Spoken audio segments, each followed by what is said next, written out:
Hello everybody, welcome back to the new vlog. I tried something new with the rollers, but now the front pieces are just like too voluminous, so we're working on it. Hello, welcome to a new reading vlog. I just ended one yesterday and uploaded that one this morning, so I'm going to be continuing with Ruth Ware's The It Girl. I wanted to sit down on the couch to get some reading done. It was raining a little bit before. It's looking a little bit brighter out now, but I just wanted to have a cozy time in reading because it's a little bit cooler out. I had 3 other books that I wanted to read. I do still want to read this, I promise, I do. This is Alice Feeney's newest release, Daisy Darker, one of my most anticipated books of the year. I've only read Rock, Paper, Scissors by this author and really enjoyed it. Also tomorrow, if I can get to the entirety of it, really want to read this graphic novel Sheets by Brenna Thummler. It's just this cute little graphic novel. And then I wanted to pick up the sequel, Finlay Donovan Knocks Him Dead by Elle Cosimano. The sequel to Finlay Donovan is killing it, which I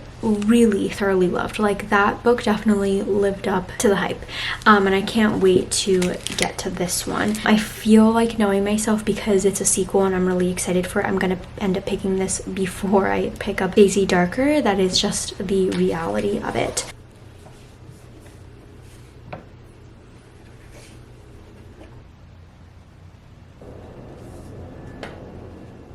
I've been reading for a little bit now. I've read about 70 pages so far. I never actually talked about what The It Girl is about. In my last vlog, I said it gives me In My Dreams I Hold a Knife by Ashley Winstead vibes, which is one of my favorite books of the year so far. Hannah Jones, she and her group of friends in college, they attend Oxford, and one of them, the It Girl, April, she was like the super rich girl, popular-ish, really confident.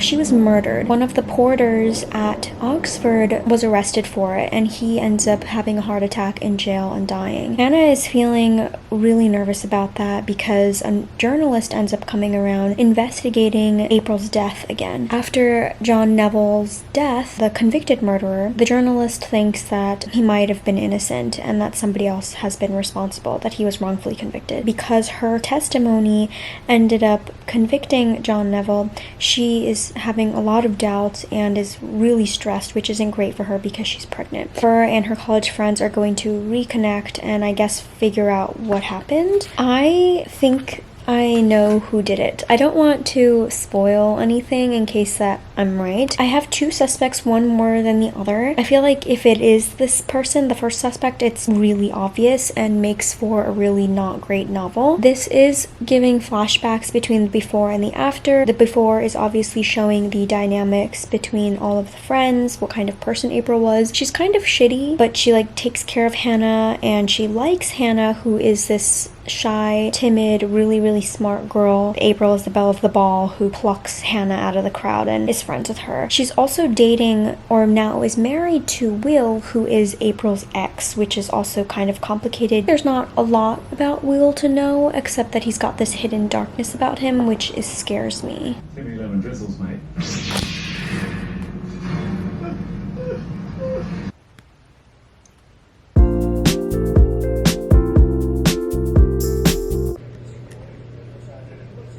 Good morning for like 2 more minutes, or I should just say good afternoon. Last night I stayed up until I read the entirety of The It Girl by Ruth Ware, which I did. I think Ruth Ware might just be a hit or miss author like Lisa Jewell.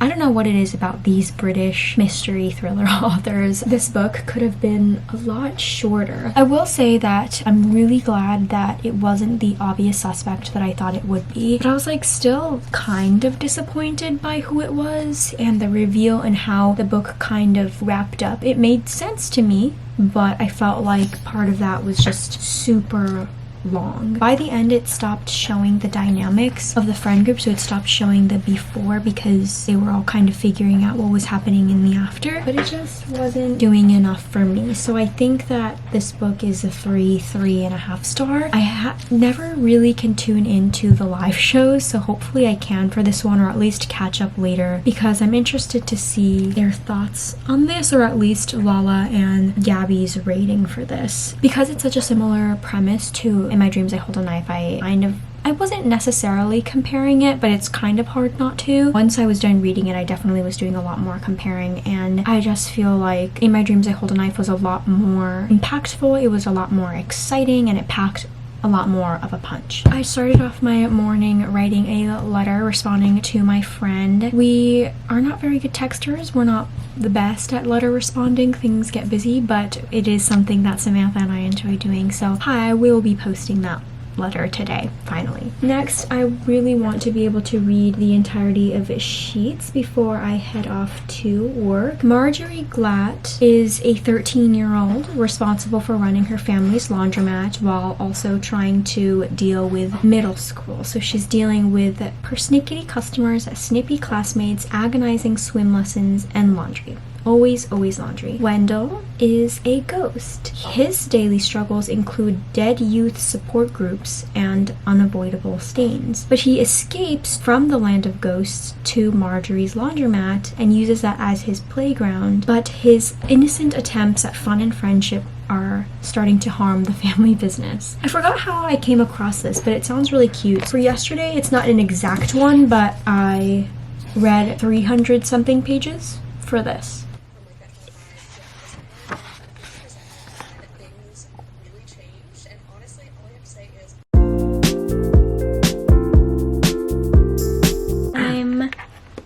Sitting with Daphne. Coda's butt's here too.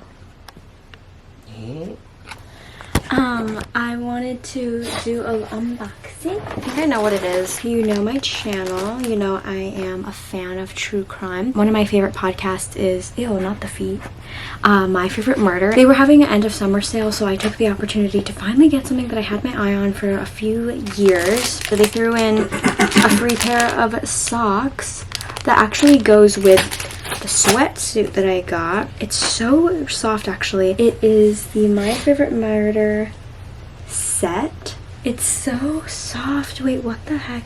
I thought it'd be perfect for loungewear. I could obviously wear it separately, but on the sleeve it says Murderino, which I love. The joggers look like this, same color obviously, and they also say Murderino down the right leg, and they have pockets. It's gonna be so comfy because this weekend it's been really chilly. I'm in long sleeve. I'm wearing the 17 Be the Sun tour tee that I got. You're on my book. I went to return some books and I picked up my hold of November 9th by Colleen Hoover. Colleen Hoover is very hyped. I've only read 2 books by her. One was a 5-star, the other was a 2-star. Anyway, I am flying through this book. I obviously didn't read anything on Saturday, but as well as reading Sheets yesterday, I read 129 pages.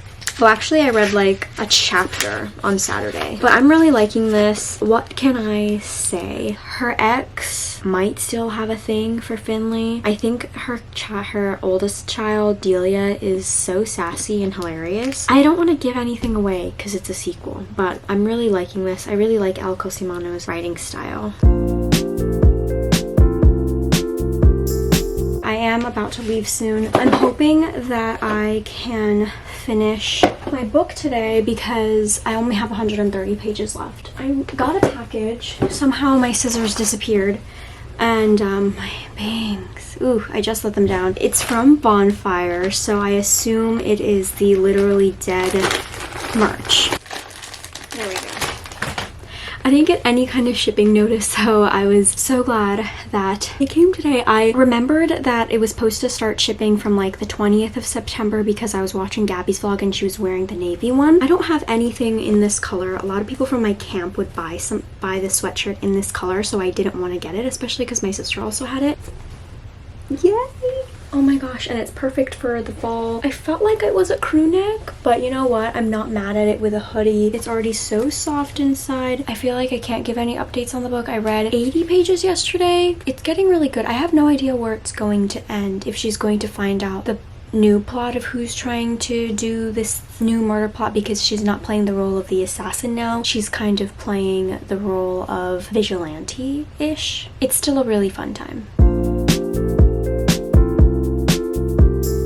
I I just calculated my page count so far and I've read 932 pages. I was able to finish the majority of this on my commute to work. I'm giving this 4 stars. I gave the first one 4.5 stars. Being a sequel, of course, I am going to compare the 2 books. I found the first book to be a lot more fun and quirky and exciting, especially because Finlay is new to this kind of world, this assassin type of world, being introduced to bad people, talking to a mob boss. It was just a lot more funny and exciting and nerve-wracking. However, this one, she's a little bit more seasoned. She isn't a newbie anymore, you know, she's a sophomore. She kind of knows what to do. She's still kind of making it up as she goes along, but she has found better footing than the first one, and I just didn't find it to be as exciting and as nerve-wracking, so it's 4 stars. I still had a really great time with this. I know I didn't get to talk about this one much at all, but I'm definitely excited for the 3rd book. It was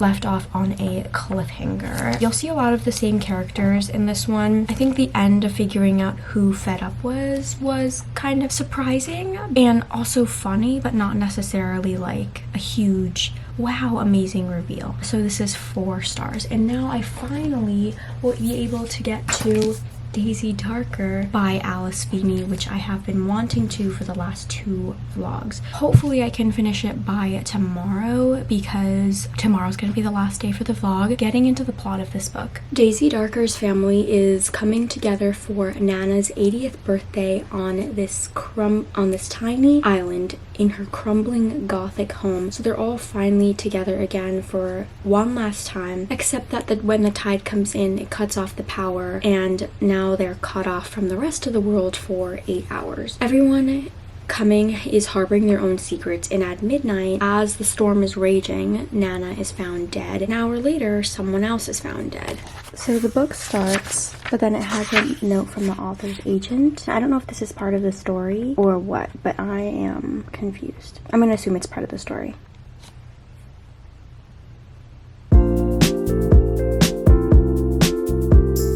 Hi y'all. It's Wednesday, so I have a ton of editing to do because I ended up not being able to do any on Monday or Tuesday. I'm dog sitting also, so Popo, the little dachshund, the dapple dachshund, will be here for like 2 weeks. I just need to take a shower right now. It's a little bit hot for it's like nice to be standing still, but if you're walking, it's a little too hot. I'm trying to get out my book. I'm gonna try to do that both like with 2 hands. Oh, hello. Hi, buddy. Y'all remember him? Hi, sweet boy. Hi. I have read a decent chunk of Daisy Darker, actually. I read about over 100 pages yesterday. I read on my commute home about 10 chapters. I don't know how many pages that is. What page am I? Okay, 70 pages. Good for me, okay. It is a little bit of a whodunit situation because now 2 family members are dead. One of them definitely looks like murder, and it's also like a little bit too suspicious to not be murder. I don't really see the motive yet of other people wanting to kill her. I have an idea of who it might be, but I don't really know why. If it isn't a member of the family and it's someone who isn't actually there, I already know that I'm going to be very annoyed because that just seems like too much of a fucking cop-out to me. So far, it's like not that exciting, actually. The Darker family is very fucked up. The parents definitely didn't love each other. The father was very absent. The mother was there, but not really, and kind of just would throw the kids to Nana when she needed an escape. She prides herself on being this amazing mother, which she definitely isn't. The children all have their problems. She has a clear favorite. The family dynamics are awful. I really like Connor. I also think his job as a crime writer for BBC is really cool, but they're all a mess. They all have their own shit going on, and one family member with all this money dying has just been a real problem because now they all want her money, which in announcing her will to them, none of them are getting. I guess that's supposed to create a lot of suspects in these murders or whatever, but it's very much like a Agatha Christie vibe of them all being in this secluded place and all of them dying, one of them being a suspect. Coda ended up surprising me with the World like the repackaged album. It's a CD, so I'm playing that while I listen to dinner because NBC pulled out of Hulu and I can't watch the NBC shows that I like anymore. So I will be watching Chicago Fire and PD, even though I missed both of the first episodes. I don't want to pay for Peacock just to watch those two shows because I already pay for a lot of other services and Hulu upped their price as well. So I decided to not watch anything while I eat dinner just because I know I'm going to be looking at a screen for a long time and also because I need to edit and I still need to finish reading my book. So I'm just listening to music. I'm jamming out by myself and it's kind of nice. I'm just jamming and enjoying my time. Hello, it's now Thursday and I'm here to wrap up the vlog. I finished Daisy Darker. I'm giving it 2 stars. I found the ending to be oh so disappointing. There was a twist that I really just did not enjoy, and it was similar to House Across the Lake where it kind of took a leap. I don't know if I liked that because I didn't like it with House Across the Lake either. I looked at reviews on Goodreads for it and the first few I see are really high. Gabby has read this. She gave it 5 stars or like 4.5 or something really high, which I was surprised by because I don't think that she really enjoyed the ending to, or the twist at least, for the House Across the Lake either. I just found it to be so boring and such a cop-out. Although I will say that it was quite atmospheric and kind of more fitting for the fall time, so I'm glad that I left it for that because this does take place on Halloween. I read a total of 1,494 pages, almost 1,500, which is better than last vlog. I read the last little bit of The It Girl, which was 2 stars, Sheets by Brenna Thummler, which I gave 4 stars, still waiting for the second book from the library. I read Finlay, Donovan Knocks Him Dead by Elle Cosimano, which ended up also being 4 stars, and of course Daisy Darker by Feeney, which was 2 stars. Please let me know your thoughts on Daisy Darker if you've read it, your thoughts on these weird new twists that authors are writing, or any thrillers that you can recommend for me because I'm not feeling too great after The It Girl and Daisy Darker. I hope you all enjoyed and I will see you all next week's vlog. Bye!